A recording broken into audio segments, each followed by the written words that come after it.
실용 외교의 원칙을 통해서 외교를 정상화했습니다.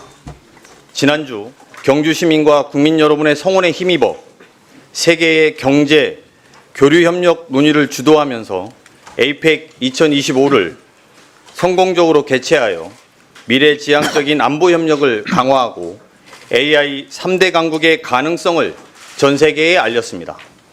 특히 미국과의 관세 협상을 타결하여 우리 경제의 불확실성을 완화하고 새롭게 성장하고 도약하는 발판을 다졌습니다. 민생 회복과 경제 성장을 위해서도 모든 역량을 집중하고 있습니다.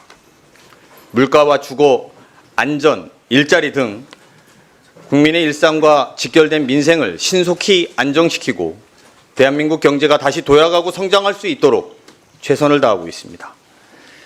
민생 안정을 위한 추경, 또 적극적인 정책을 펼친 결과 마이너스로 후퇴했던 경제 성장률이 성장 반등에 성공했고 올해 3분기 GDP 성장률은 1.2%로 6분기 만에 최고치를 기록했습니다.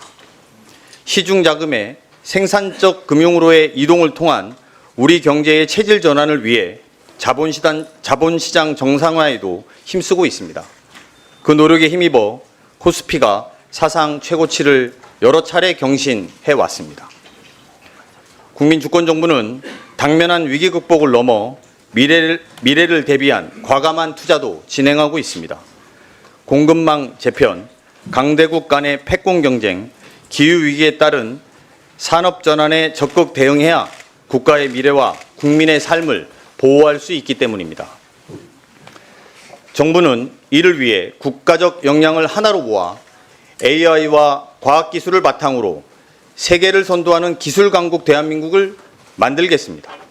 또한 글로벌 기업과 협력해서 대한민국을 AI 3대 강국으로 만들 수 있도록 노력하겠습니다.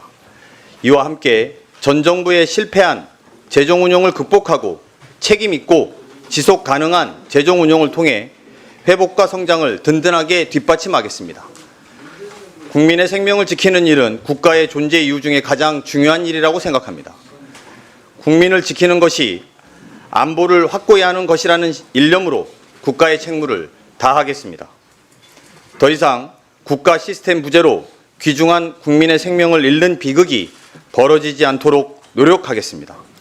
존경하는 위원님 여러분, 지난해 벌어진 불법 계엄 사태로 큰 고비는 넘겼지만 대한민국은 여전히 위기와 도전 속에 있습니다. 작금의 위기를 도약의 기회로 만들기 위해 모두의 노력이 절실합니다. 비록 어려움이 많겠지만 정부와 국회가 함께 힘을 모은다면 위기 속에서 반드시 길을 찾을 수 있을 것입니다. 대통령 비서실 전 직원은 국민의 삶이 나아지고 대한민국이 더 공정하고 따뜻한 나라가 되도록 끝까지 책임을 다하겠습니다. 모든 국가 역량이 국민을 위해 온전히 쓰이는 나라, 진정한 국민주권의 나라를 만들기 위해서 최선을 다하겠습니다. 이어서 오늘 참석한 대통령 비서실 간부를 소개해 드리겠습니다. 김용범 정책실장입니다. 우상호 정무수석 비서관입니다. 이규현 홍보소통 수석 비서관입니다. 조성주 인사수석 비서관입니다. 류덕현 재정기획 보좌관입니다. 하준경 경제성장 수석 비서관입니다. 문진영 사회수석 비서관입니다. 하종우 AI 미래기획 수석 비서관입니다. 윤기천 총무 비서관입니다. 이상으로 간부 소개를 마치겠습니다. 위원장님과 위원님 여러분들께서 양해해 주신다면 대통령실 주요 업무 현황은 경제성장 수석 비서관이 간단히 보고드리도록 하겠습니다. 감사합니다.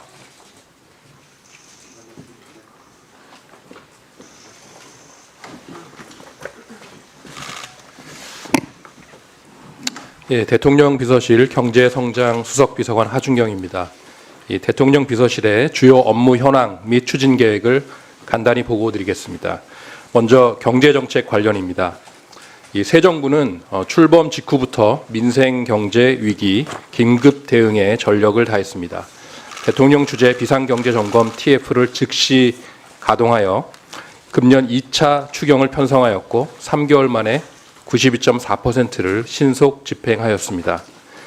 농수산물 등 서민 물가 부담 완화와 함께 소비 쿠폰 지급 등 내수 활성화에 주력하면서 소상공인 등의 부담 경감과 재기 지원을 위해 장기 소액 연체 채권 소각, 채무 조정 확대 등도 추진하였습니다. 자금의 부동산 시장 쏠림을 방지하고 생산적 분야로 유도하기 위해 가계부채 관리를 강화하고 주택시장 안정화에 적극 노력 중입니다. 특히 도심 내 주택 공급 확대 등 국민이 체감하는 주택 공급 성과를 내기 위해 최선의 노력을 다하고 있습니다. 아울러 주가 조작 근절, 기업 지배구조 개선 등 자본시장 정상화, 활성화에도 적극 노력 중입니다. 한미 관세 협상은 7월 30일 큰 틀의 합의 이후 10월 29일 정상회담을 계기로 금융 패키지 구성 및 관세 인하에 관해 양국 간 타결을 이뤄냈습니다. 이를 통해 수출 불확실성을 완화하고 우리 기업 대미 진출 기반을 마련하는 한편 다층적 안전장치를 통해 우리 외환시장에 미치는 영향을 최소화할 수 있을 것으로 보고 있습니다. 지속가능한 책임 재정 구현을 위해서는 미래 전략산업 육성, 민생안정 지원, 세입 기반 정상화 등을 내용으로 세제 개편안을 발표한 바 있으며 내년도 예산안의 경우 새 정부 국정과제와 성장 전략을 뒷받침하고 적극 재정을 통한 경제 선순환 유도에 초점을 두고 편성하여 국회에 제출하였습니다. 다음으로 향후 계획입니다. 기업의 투자 활력 제고 및 혁신 생태계 구축 등의 미래 성장 동력 확충에 주력하겠습니다. 획기적 규제 혁신, R&D 인센티브 강화, 벤처 투자 활성화 등과 함께 150조 원 규모 국민 성장 펀드를 통해 지원을 강화해 나갈 것입니다. 아울러 기업의 스케일업을 촉진하고 과도한 경제 형벌을 합리화하겠습니다. 우리 경제의 지속 성장을 위해 모두의 공정한 성장으로 성장 전략을 전환하여 추진해 나가겠습니다. 국가의 핵심 생존 전략으로 지방 우대 방향으로 정책과 예산 지원 체계를 전면 재편하는 가운데 노동시장 이중구조 문제 해결, 대중소기업 간 상생 협력 등을 위한 과제들도 적극 추진하겠습니다. 아울러 MSCI 선진지수 편입 추진, 금융권 자본규제 합리화 등 생산